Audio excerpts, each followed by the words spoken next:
Annoncé à grands coups de renfort médiatique, l'investiture du 4e président élu de Côte d'Ivoire, le Dr Alassane Dramane Ouattara, a finalement eu lieu à la date du 21 mai 2011 comme prévu. Choisi pour abriter l'événement, Yamoussoukro durant plusieurs jours n'a pas désempli avec des vagues ininterrompues de personnes qui déferlaient sur la ville et ce jusqu'au samedi matin. Ce jour donc, il est un peu plus de 8h30 quand nous arrivons sur le lieu de la manifestation, la fondation Félix Houphouët-Boigny. Déjà, les alentours de l'édifice grouillent de monde.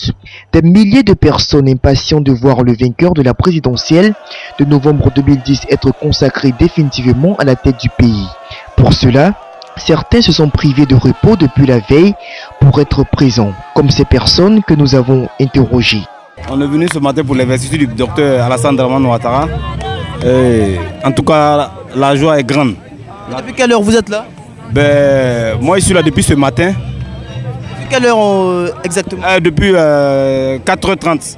Depuis 4h30? Oui, depuis 4h30, on est là. Vous êtes prêt à attendre jusqu'à X heures pourvu que le président arrive?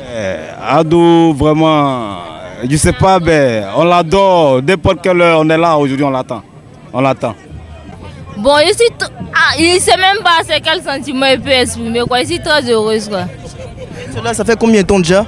Depuis à 3h. 3h du matin? Oui, je suis venu en moto même, de Boaké jusqu'à Yamoussoukro. Et tu as veillé juste pour voir le président Ouattara? Il a veillé, il n'a même pas encore dormi, il n'a même pas sommeil. Okay. Notre joie est grande parce que le fondateur Félix Houphouët-Boigny vient de ressusciter. C'est pourquoi nous sommes mobilisés à Bobo, partout en Côte d'Ivoire. Nous sommes ici pour installer notre président de la République. Dit Ado. C'est Ado seul qui peut gouverner la Côte d'Ivoire. Et c'est Ado seul qui peut conduire les Ivoiriens. C'est Ado seul qui est la solution de ma nation. C'est Ado seul qui peut apporter la liberté, la Côte d'Ivoire, la liberté africaine. Pendant ce temps, les personnalités invitées arrivent progressivement sur l'esplanade de la fondation. Des membres du gouvernement, des représentants du corps diplomatique et des présidents d'institutions dont celui qui faisait malgré lui office de superstar, le professeur Paul Yaoundé, président du Conseil constitutionnel, celui-là même qui avait été à l'origine de la meurtrière crise post-électorale qui a fini par déstructurer le pays au bout de 4 mois de crise. Quelques heures plus tard, ce sont les chefs d'État invités qui font leur entrée dans la fondation. Parmi eux, certains ont déclenché des salves d'applaudissements et des manifestations de joie plutôt fortes chez les convives installés à l'intérieur de l'édifice. Nicolas Sarkozy de la France et Blaise Compaoré du Burkina Faso ont mis la fondation Houphouët-Boigny à leurs pieds. Sans doute cela s'explique par leur rôle dans le respect de la vérité des urnes.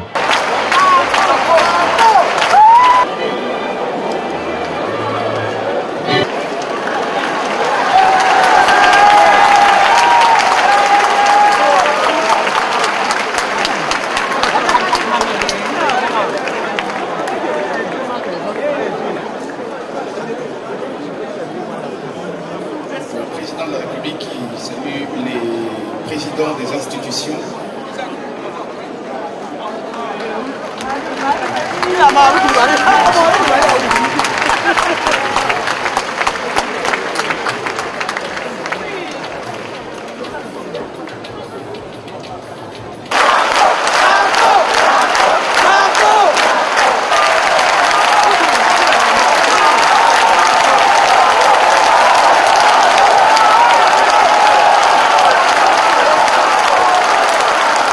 Et le pic sera atteint avec l'entrée dans la salle du nouvel homme fort du pays, sous le coup de 11h52.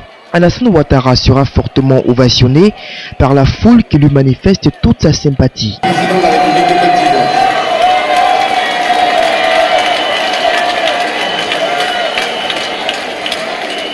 Les choses sérieuses peuvent enfin commencer autour de 12h15. Les temps forts de la cérémonie ont surtout été le discours du président Ouattara et la consécration par la grande chancelière de l'ordre national, Henriette Diabaté, du nouveau président de la République de Côte d'Ivoire. Dans son intervention, Alassane Ouattara est revenu sur son ambition pour la reconstruction de la Côte d'Ivoire. La grave crise qu'a connue la Côte d'Ivoire au lendemain du scrutin présidentiel du 31 octobre et du 28 novembre 2010 est à présent derrière nous. Elle s'est achevée par la victoire de la démocratie, c'est-à-dire le respect de la volonté du peuple ivoirien. C'est un succès pour la Côte d'Ivoire et pour l'Afrique tout entière. Plus qu'une simple cérémonie d'investiture à laquelle vous êtes conviés, c'est le retour de la Côte d'Ivoire sur la scène africaine et internationale que nous célébrons aujourd'hui.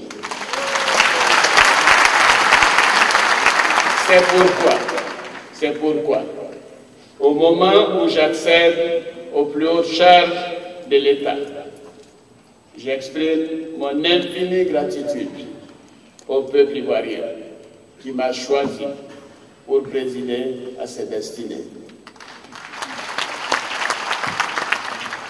Mes chers compatriotes, cette consécration est la vôtre. Cette investiture est votre victoire, la victoire du peuple souverain. Je reçois maintenant les félicitations de son épouse.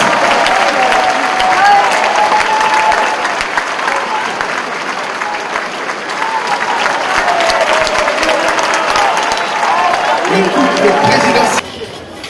Le président de la Mauritanie, son excellence, le président en exercice de la CEDEAO, président du Nigeria, photo pour les journalistes.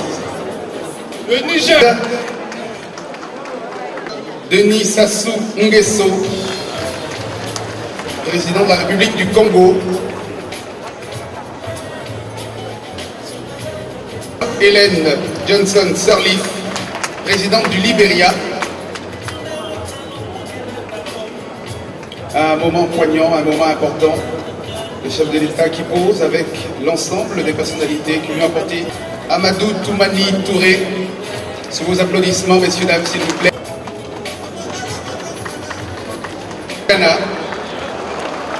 Son Excellence, Monsieur John Atta Mills, Ali Bongo Odimba et son épouse,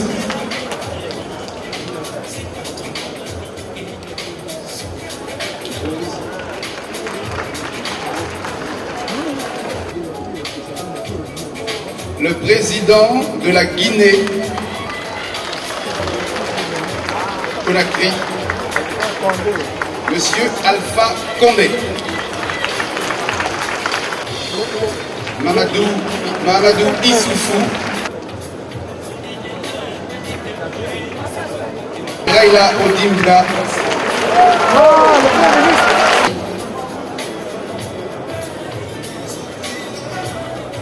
la Guinée-Conakry, le Niger, la Guinée-Bissau, sans oublier bien sûr les présences du Premier ministre du Maroc, le Premier ministre de Saoudi. À 13h30, quand prend fin la manifestation, nous interrogeons quelques participants, dont le chef de l'État nigérian, Goodluck Jonathan, qui nous livre ici leurs impressions. Does Nigeria plan to play a more important role into the building of New Ivory Coast? Definitely.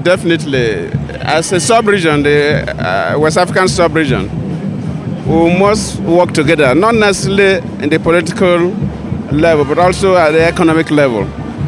I'm also taking my oath of office on the 29th. After that, myself and the President will sit and discuss on areas of mutual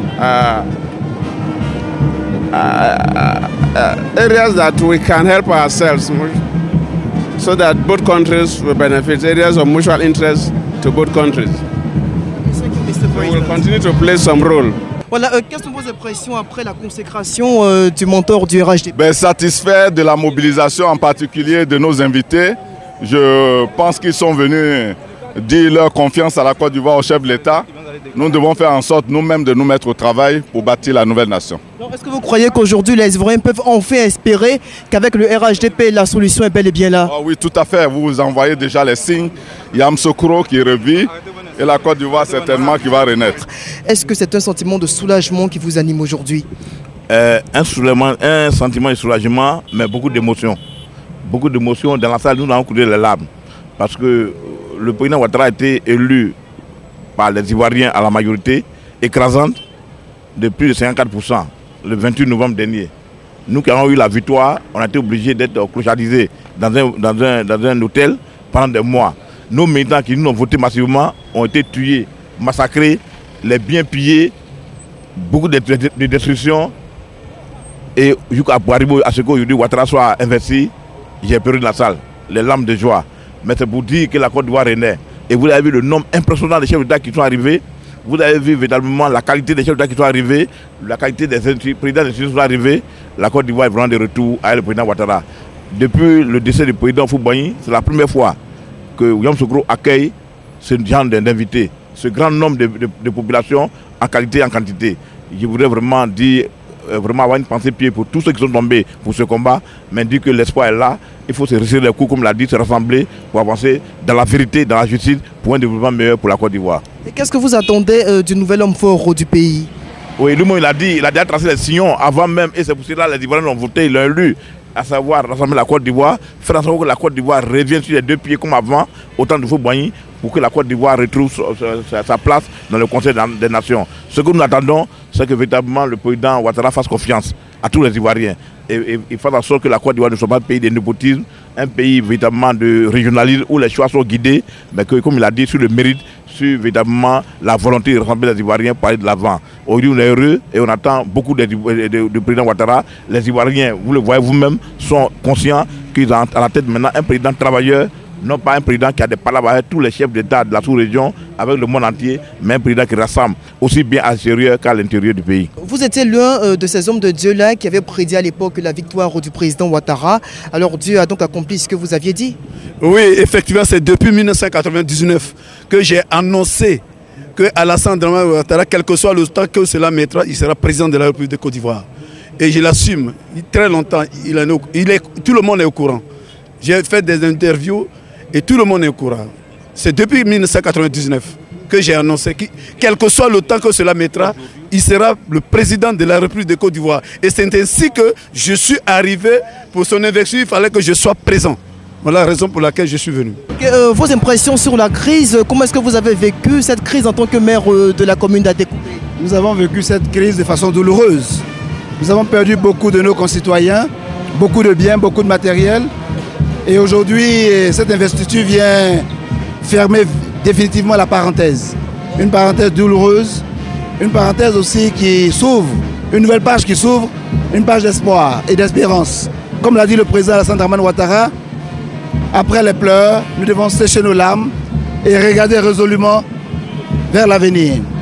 Et cet avenir se présente de façon radieuse pour une nouvelle espérance, pour une nouvelle terre d'hospitalité et pour une nouvelle terre de prospérité qu'est la Côte d'Ivoire. Est-ce que vous pensez qu'aujourd'hui, après tout cela, la réconciliation est de retour entre les fils et filles de votre commune? Mais la réconciliation est déjà effective. Elle sera effective parce que les Ivoiriens et nos concitoyens sont des hommes de paix. Et nous le vivons tous les jours avec eux. Au-delà de la douleur des vicissitudes, ils sont viscéralement attachés à vivre ensemble. Et nous pensons que dans les prochains jours, grâce à nos rencontres citoyennes dans les différents quartiers de notre commune, nous parviendrons à créer un monde de paix aujourd'hui et pour demain. Pour une cérémonie d'investiture grandeur nature, le défi a été relevé avec perfection, tout comme devrait l'être le mandat de son Excellence M. Alassane Ouattara à la tête de l'État ivoirien durant ces 5 prochaines années.